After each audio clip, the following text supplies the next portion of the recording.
Natürlich gehen meine Gedanken besonders in die Ukraine. Im Haus der Demokratie am 4. Dezember habe ich Gelegenheit gehabt, über meine Arbeit ein bisschen zu erzählen. Und da mir Volodymyr Poljakow in Krementschuk, der das Museum dort leitet, der dort alles sammelt, was von Russland vom Himmel an Mordwaffen heruntergeworfen wird. Von ihm wurde mir ein Abzeichen geschenkt mit der Bitte, dass ich mich in Berlin mit meinen Freunden fotografieren soll.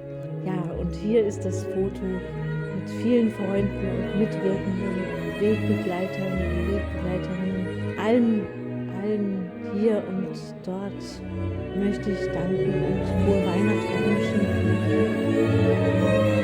wünschen.